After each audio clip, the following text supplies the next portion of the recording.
Un revolucionario comunista llamado Jesús de Nazaret. La rebelión de hace 2000 años continúa.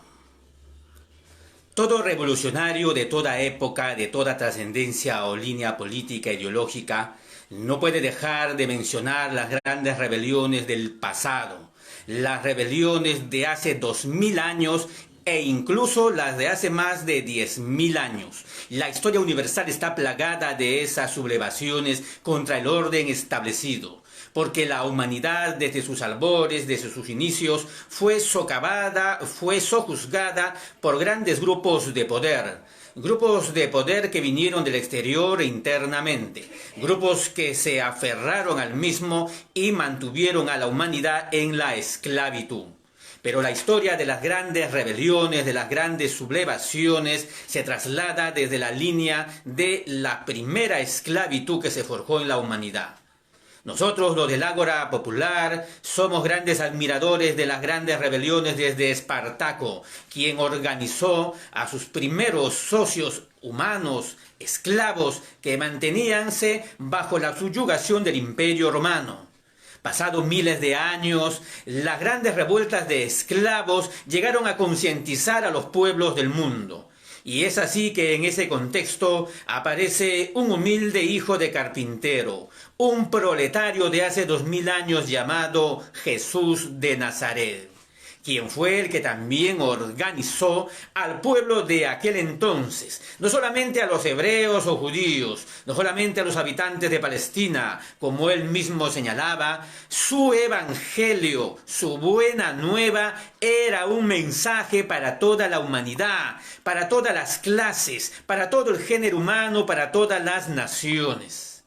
El mensaje del Maestro, efectivamente, llamado o recordado Jesús, fue y es un mensaje donde rendía completamente al hombre que le escuchaba el poder que solamente nos correspondía, el poder de ser hijos de Dios. Eso era la buena nueva.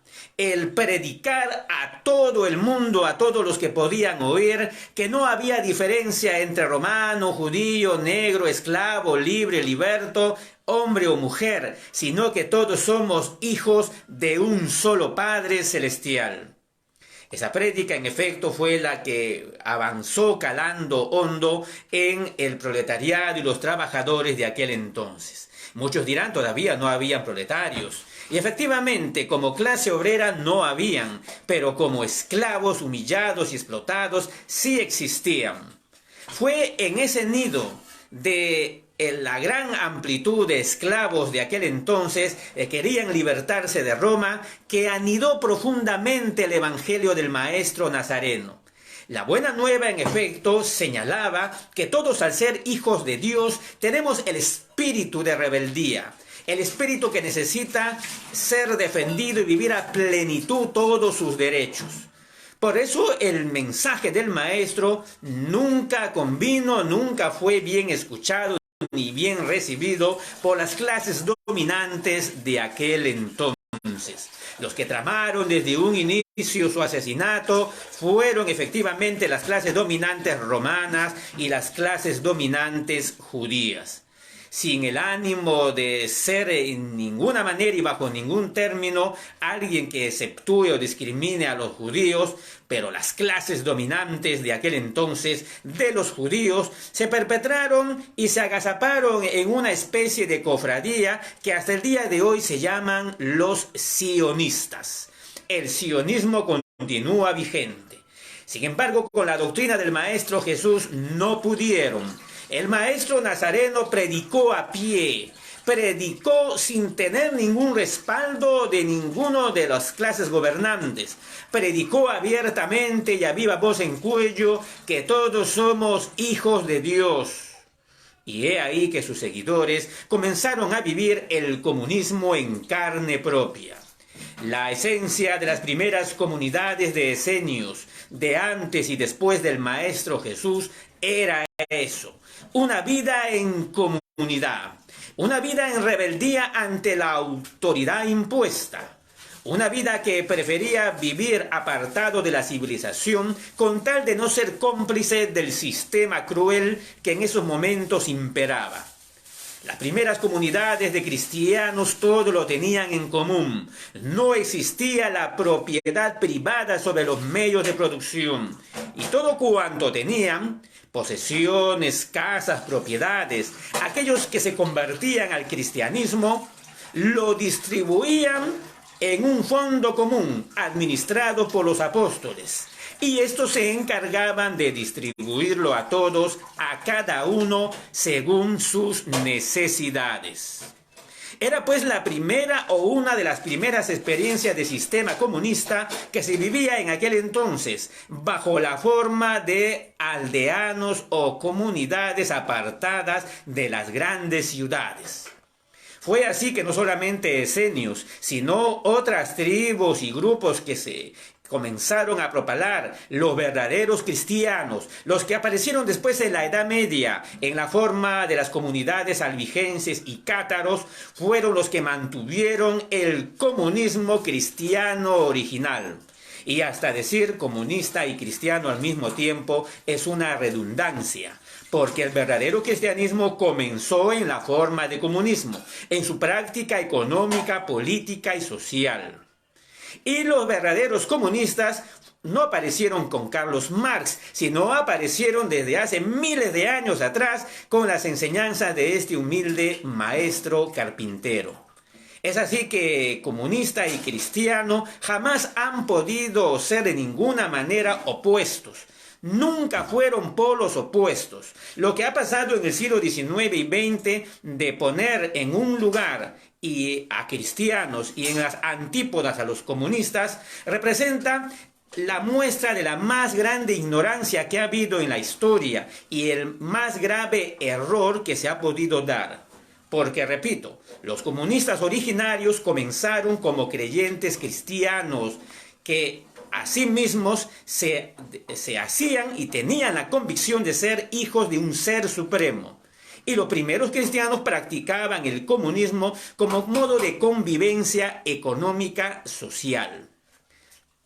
El primer cristianismo en el mundo fue el de Jesús, obviamente. Pero obviamente que también después aparecieron en el siglo III artilugios de grupos de clases dominantes que a través del emperador Constantino quisieron manejar la doctrina de Cristo y comenzaron a convertirla en una religión imperial para mantener unida políticamente todos los dominios de dicho emperador.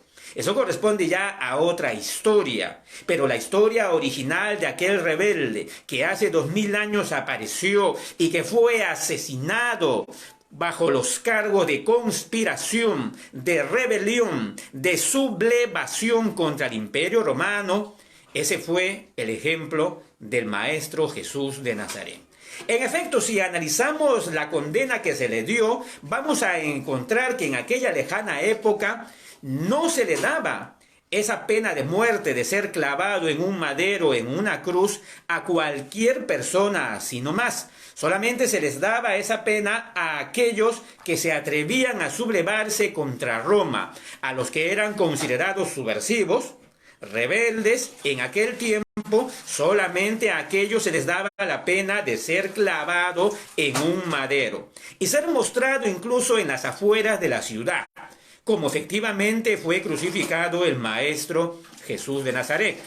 ¿Por qué en las afueras de la ciudad? Para que todo aquel que entre y salga de la misma vea el ejemplo, el escarmiento que le da Roma a aquellos que se atreven a desafiar su poder. Por eso ese castigo de la cruz solamente se les daba a los rebeldes, a los conspiradores, que podríamos decir eran los llamados terroristas de aquel entonces. Obviamente que como la historia está siempre contada al revés, y las dictaduras siempre han estado en todas las épocas, en ese tiempo la dictadura imperial romana prácticamente mantenía su versión de los hechos. Años después se encargaron de borrar todo vestigio de la enseñanza de Jesús y hacia el siglo III, como mencionaba hace un momento, se encargaron de hacerse de la doctrina de Cristo para tergiversarla y convertirla en una religión del sistema. Y es que en realidad la doctrina del maestro desde un principio fue todo lo contrario. Una doctrina que llamaba a la rebelión. Desde el solo momento en que se predicaba era un desafío a los viejos césares de un podrido imperio que, si bien comenzó con grandes luces de dar conocimiento al mundo, terminó como un gobierno más podrido, imperial, con todas las posiciones que podría tener el gobierno de cualquier ser humano o grupo de seres humanos. En ese contexto, Jesús, sin tener temor por su propia vida, aparece y comienza a revelar grandes verdades al género humano. Los esclavos no acostumbraban a mirar arriba, solamente tenían que mirar cabeza abajo al suelo y trabajar bajo el duro sol. Es cuando aparece Jesús y les dice que ellos no tenían por qué conformarse con ese destino, que ellos también son hijos de Dios, hijos del mismo Padre, y que por lo tanto tenían que mirar más allá su existencia, su presente y su futuro. Tenían que vivir alegres de ser hijos del Padre Celestial, como cada uno en efecto lo es y lo somos. Y que nuestro destino no solamente es trabajar y morir en este mundo, sino que es aspirar a más allá en el universo, a otros confines de nuestra existencia, de nuestra vida, de nuestra eternidad. El desafío del Maestro Jesús era grande. Fue perseguido de ciudad a ciudad, de pueblo en pueblo. El mayor acto de rebeldía que ejerció Jesús, inclusive con violencia revolucionaria, o violencia en santidad, fue el episodio cuando se atrevió a ingresar al templo de Jerusalén y con un conjunto de cuerdas en mano, látigo también, se encargó de desalojar a todos los comerciantes y mercaderes que habían tomado ese lugar como si fuera un mercado más.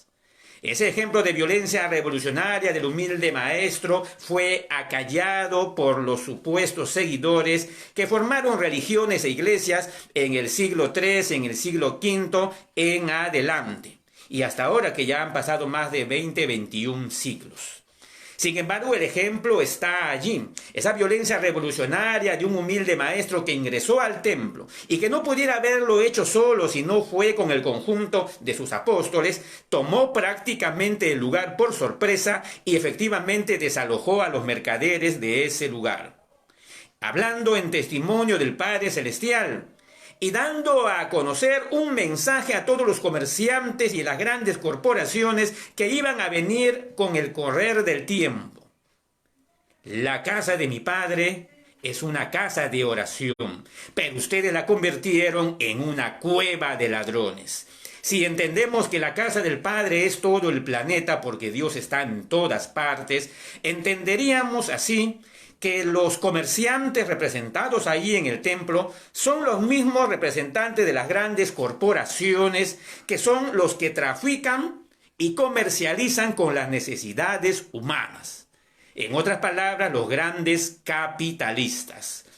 Al entrar Jesús al templo y desalojar a los capitalistas de aquel entonces, prácticamente estaba dando la luz verde a todos los revolucionarios que años, décadas y siglos después iban a tomar las mismas medidas, con la misma fuerza y también con la misma violencia revolucionaria. Es decir, que cuando llega el momento, tú eres responsable y tú tienes la oportunidad de desalojar a esos que han convertido al mundo en una cueva de ladrones. Si puedes hacerlo, hazlo. Fue lo que prácticamente dijo el Maestro Jesús desde lejanas épocas, avalando así a todas las iniciativas revolucionarias de todos los tiempos. Pues bien, el Maestro Jesús fue el que protagonizó la primera rebelión, o al menos la rebelión más conocida de la historia. Una rebelión que muchos no la cuentan, pero que sin embargo gran parte de la misma está allí en los evangelios. Cuando le decían, no tienes temor a Herodes que está buscándote, está tras de ti, que por qué estás predicando acá, Jesús contestaba en abierto desafío. Vayan y díganle a esa zorra que yo predico hoy aquí y mañana recién me voy.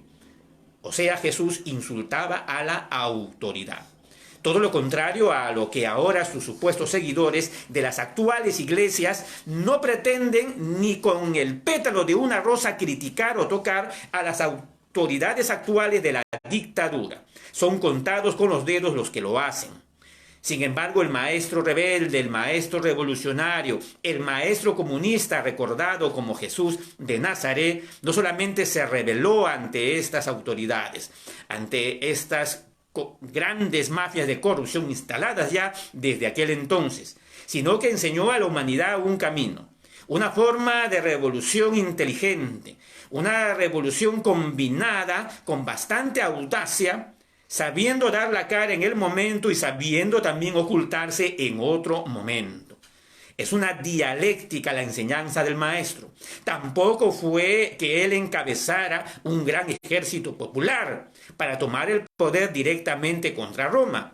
Lo que hizo Jesús fue una dialéctica con el pacifismo, porque en otros momentos Jesús enseña a la humanidad a través de sus seguidores que el que mata a espada muere a espada. Es decir, que el que emplea la violencia tiene que saber que tarde o temprano va a tener que ser víctima de la violencia.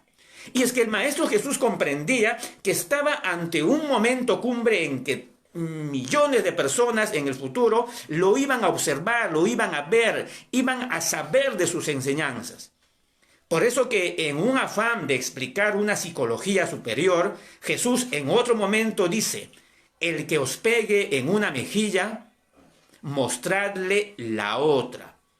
¿Esto será una enseñanza de pasividad?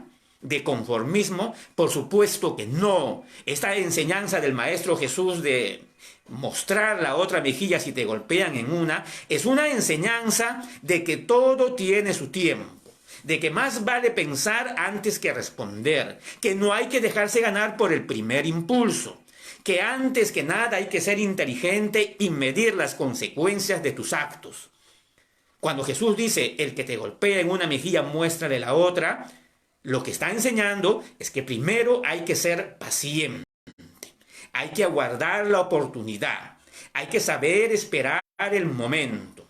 Y si es que obviamente están abusando de ti, tienes que medir las fuerzas para saber cómo vas a responder. Todo esto está dicho en esa simple enseñanza y en otras enseñanzas donde también el humilde Maestro Jesús de Nazaret, el Jesús histórico, enseña cómo debe ser una rebelión. Repito, en la dialéctica pacífica y al mismo tiempo con el uso de la fuerza. ¿Por qué permitía que los apóstoles utilizaran espadas? ¿Por qué en un momento detuvo al mismo apóstol Pedro cuando éste iba a arrancar la vida de uno de los que venían a detenerlo, a meterlo en prisión al maestro en el huerto de Getsemaní? ¿Por qué Jesús lo detiene a Pedro? ¿Por qué en otro momento se comprueba que los apóstoles iban armados? ¿Y por qué se sabe que empleaban parte de su economía para protegerse a través de esas armas? Obviamente en ese tiempo las armas no eran rifles, ni metralletas, ni pistolas, eran cuchillos, espadas o dagas o elementos parecidos. Esas eran las armas que tenían y que está demostrado en el Evangelio ellos portaban, el grupo apostólico. Entonces, esta enseñanza de Jesús está en los evangelios en el Nuevo Testamento. Solamente que las iglesias llamadas cristianas, que han sido las primeras traidoras a esta enseñanza, jamás las han querido mostrar. Jamás. Peor aún, van a mostrar lo que está en otros libros que ya no aparecen en la Biblia actual, llamados los libros apócrifos, donde hay un gran conjunto también de enseñanzas que nos revelan mejor la forma como Jesús encabezó una rebelión hace 2000 años, una rebelión que continúa vigente hoy. Por ejemplo, casi pocos saben que Jesús estuvo en la gran resistencia de la fortaleza de Masada. Estamos hablando, según la cronología actual, hace 66 o 60 años después de Cristo.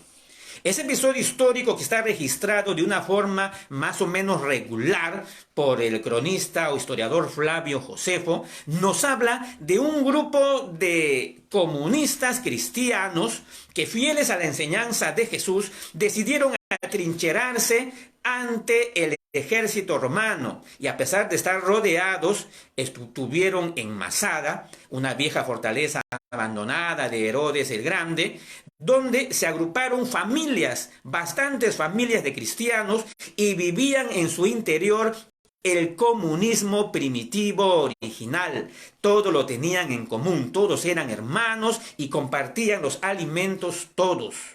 Es decir, lo que hoy día llamaríamos las ollas comunes. Ellos hacían ollas comunes diarias. Así vivían los primeros cristianos, como los rebeldes revolucionarios de hoy. Cuando salimos a protestar, de igual modo vivían hace 2000 años los primeros rebeldes contra el imperialismo esclavista romano de aquel entonces. En Masada, ¿qué sucedió? Los primeros comunistas allí atrincherados resistieron bastante tiempo, bastantes semanas y meses, pero llegó el momento que ya se les cortó y los invasores le cortaron el aprovisionamiento de agua y de alimentos. Fue allí cuando vino la parte más cruel. A pesar de todo, ellos no renunciaron a su conocimiento, a su convicción cristiana. No salieron, no se rindieron. Los invasores romanos tuvieron que penetrar esa zona y tuvieron que matar a todos. Efectivamente, ese fue un episodio donde estuvo presente el maestro, principal inspirador de esa resistencia. Masada, 60 años después de Cristo, dirán, no coincide con la muerte de Cristo hace 33 después de Cristo. Esto es otra historia, obviamente, que se tendrá que contar y explicar más adelante. El objetivo de este video es explicar a grandes rasgos la característica de la enseñanza comunista de ese maestro Jesús, recordado así por la humanidad, solamente en episodios algunos que no esclarecen nada, pero necesitamos saber la realidad, y parte de eso usted lo va a encontrar en la misma Biblia que quizás usted tiene en su hogar. Allí va a encontrar grandes cosas de lo que estamos aquí hablando. En las enseñanzas de los apóstoles, ya vinieron después, en Hechos de los Apóstoles, capítulo 2, el verso 44, en ese mismo libro, en el capítulo 4, versos 32, son los momentos más significativos que vamos a encontrar la enseñanza comunista, que ya lo practicaban los primeros grupos cristianos.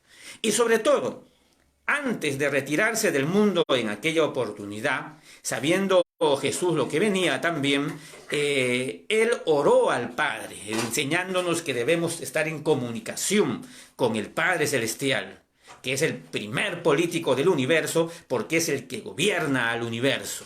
Y todo político verdadero es un gobernante honesto. Y qué mejor que el mismo Dios, el Ser Supremo, que es el primer político que gobierna con sabiduría todo cuanto ha creado. Antes de partir de este mundo o de vivir el episodio de la cruz, que está en Juan 16, 23, Jesús hace una oración bien clara y contundente. Y dice, y se dirige a todos porque sabía que eso iba a quedar grabado. Dice así: las cosas que yo hago, ustedes también las harán, y harán cosas mayores todavía, porque yo voy al Padre. De tal manera que cuando vaya al Padre, enviaré el Espíritu de la verdad, para que Él os conduzca hacia la verdad total. De tal manera que las cosas que yo hago, ustedes también harán. ¿Por qué señalaba todo esto Jesús? ¿Y por qué prácticamente estaba anunciando que las cosas que Él hacía, nosotros las haríamos mayores todavía? Porque Jesús está enseñando ahí que todos, al ser hijos de Dios, sin excepción, todos tenemos los poderes y las facultades que Él ya en ese momento, como hermano mayor, demostraba. Y que nosotros todavía ni siquiera lo reconocíamos en nosotros. Jesús enseñaba el camino de que toda la humanidad iba a llegar a realizar lo que en ese tiempo se conocía como milagros. portentos, grandes maravillas, grandes prodigios, grandes sanaciones. Todo eso es una herencia en facultades psíquicas, en poderes, llámele usted paranormales o como le llame, pero que son parte de la herencia que tiene el género humano dentro de su propio cuerpo, de su propia mente, de sus propios genes. El Maestro Jesús nos dijo en otras palabras, si todos somos hermanos, hijos del mismo Dios, todos tenemos la herencia del mismo Padre. Porque es algo lógico, natural, que sea así de esta manera. Jesús no dijo que éramos hijos por adopción, simplemente dijo en su buena nueva que somos hijos del Dios Supremo y que esa verdad nos la ocultaron los religiosos de todas las épocas, como efectivamente lo han hecho hasta hoy los mismos religiosos llamados cristianos. Han ocultado esa enseñanza y condicionan a los seguidores, a los que se convierten a sus congregaciones, condicionan a que te bautices en su iglesia para recién de ahí pasar a ser un seguidor hijo de Dios. Pero antes no. Si no te bautizas o perteneces a su iglesia, no eres hijo de Dios. Así hacen hoy los comerciantes de la fe. O sea, castran, cortan de esta manera esa valiosa enseñanza del humilde Nazareno. Nazareno que, dicho sea de paso, formó organización, pero no formó pues religiones. Él formó grupos de comunidades que se levantaron años después contra Roma en las grandes revoluciones pacíficas que se dieron en el siglo I, en el siglo II, hasta el siglo III y IV. Primeros cristianos que preferían dar su vida en medio del circo romano antes que matar a su hermano.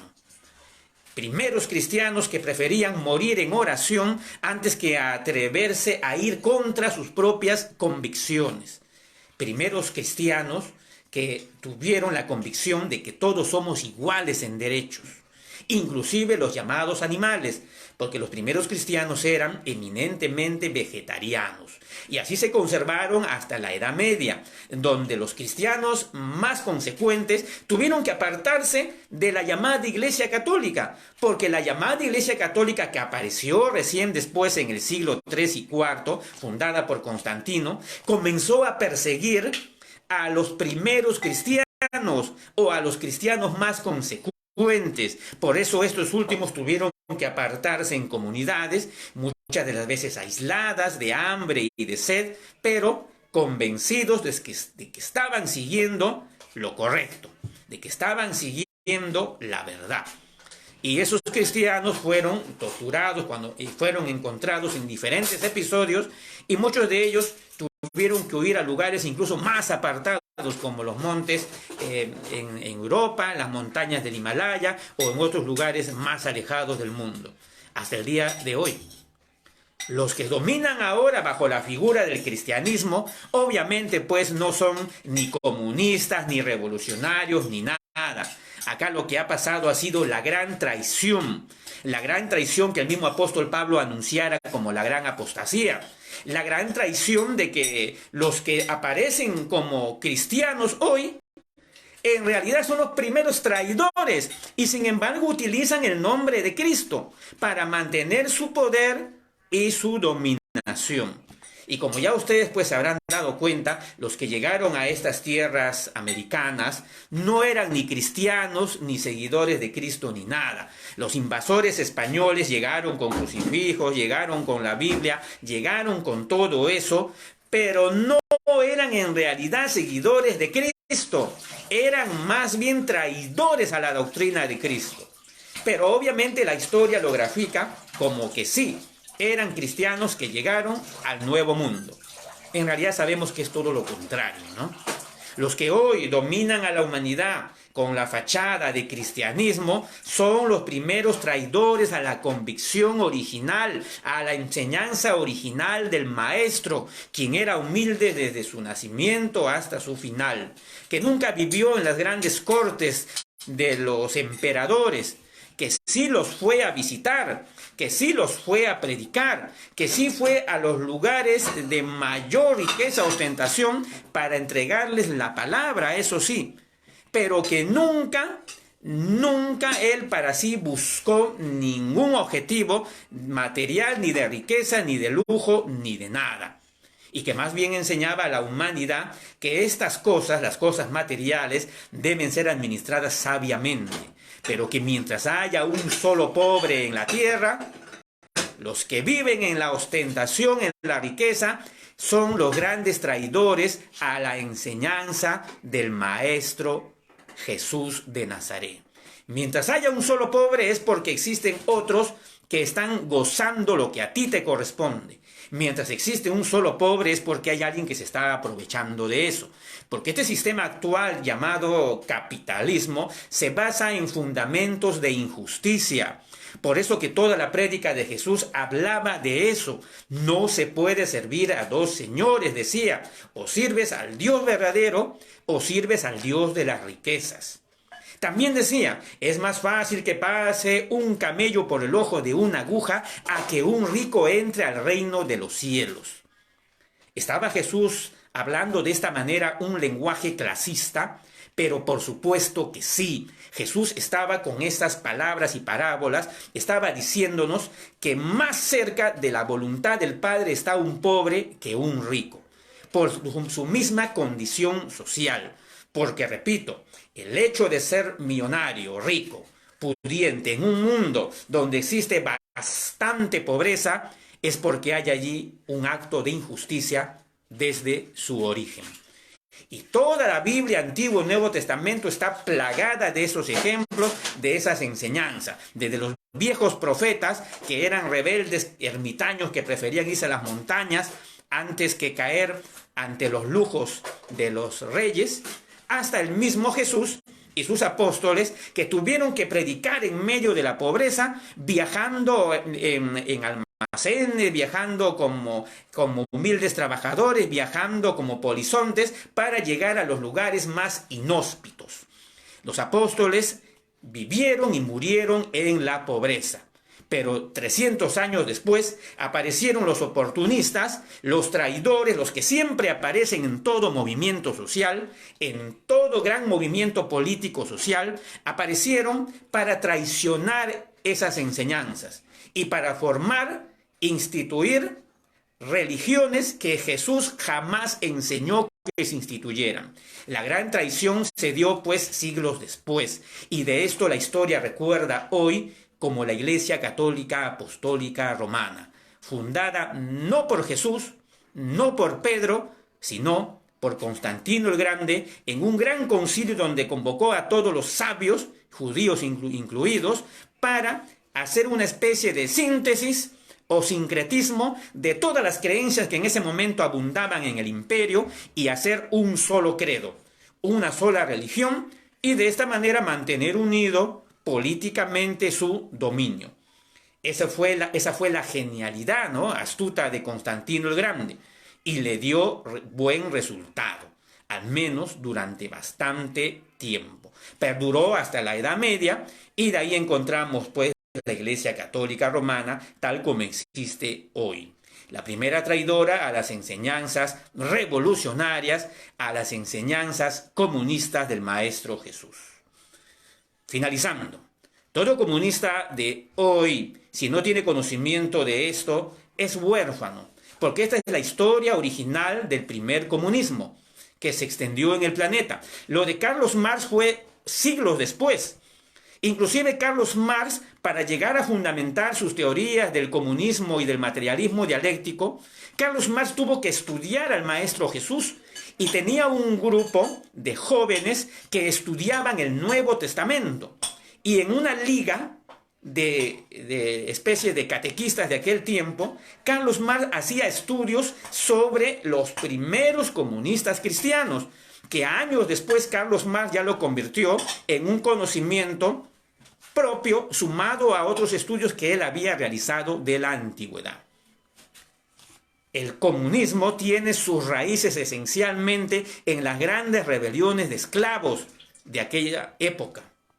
Y por supuesto que no hay contradicción entre estar convencido en un ser supremo y tener al mismo tiempo una convicción revolucionaria. porque el primero que revoluciona al mundo, al universo, con las mismas leyes naturales, es el mismo creador de ese universo. Y ser revolucionario es ser parte nada más de esta línea de leyes que existen ya de por sí de manera natural. No hay contradicción entre ser comunista y ser cristiano, más bien ambas cosas se complementan. Una se fortalece con la otra porque es lo mismo, es la enseñanza original. Ser convencido de la existencia de un Dios que está en nuestro corazón de ninguna manera contradice nuestro accionar revolucionario. De ninguna manera, porque más bien encontramos todos los fundamentos en la enseñanza de ese Maestro Jesús. Recuerden nada más al humilde Maestro entrar al templo de Jerusalén con ese manojo de cuerdas y látigo en mano y desalojar a todos los capitalistas de aquel entonces. Quédense con eso grabado en su mente. Los revolucionarios de este siglo XXI estaremos llamados a seguir ese ejemplo en nuestra propia realidad, obviamente, teniendo en cuenta que el templo de Dios es todo el planeta, el mundo en que vivimos, o el país que nos vio nacer. Estaremos llamados a seguir esa línea de acciones del Maestro Jesús, quien no entró a la loca al templo, sino que entró bajo un plan coordinado con sus apóstoles, quienes lo resguardaron para que todavía no lo tomen preso los guardias judíos. Pues prácticamente es una pregunta que quedará en la mente de cada uno de ustedes. De hecho, que estamos llamados a no decaer y bajar los brazos. De hecho, que sí estamos llamados a emplear y asumir acciones revolucionarias, cada uno según su grado de conciencia. Ese es el trabajo en el cual estamos convencidos. La vida es eterna. Por eso es que los sátrapas y las autoridades corruptas de todos los tiempos pueden matar nuestro cuerpo, pero nada más pueden hacer. Tal como respondió sabiamente Pedro a sus captores: mata mi cuerpo, pero ¿qué más puedes hacer? O como el mismo Maestro Jesús se los dijo a los que lo habían capturado: destruid este templo y lo reconstruiré en 3 días. El enemigo no tiene mayor poder sobre nosotros. Puede matar nuestro cuerpo. ¿Y qué más puede hacer? No puede hacer nada más. ¿Se dan cuenta por qué el enemigo está derrotado? Porque no puede hacer nada más. Nosotros tenemos la vida eterna. Y eso es la clave del pensamiento revolucionario. Si estamos convencidos que tenemos la vida eterna, cada episodio de esta existencia podemos nosotros arriesgar, porque lo hacemos con corazón y lo hacemos con convicción, porque la vida es eterna. Por eso siempre vamos a decir: viviremos y venceremos. Buenas tardes.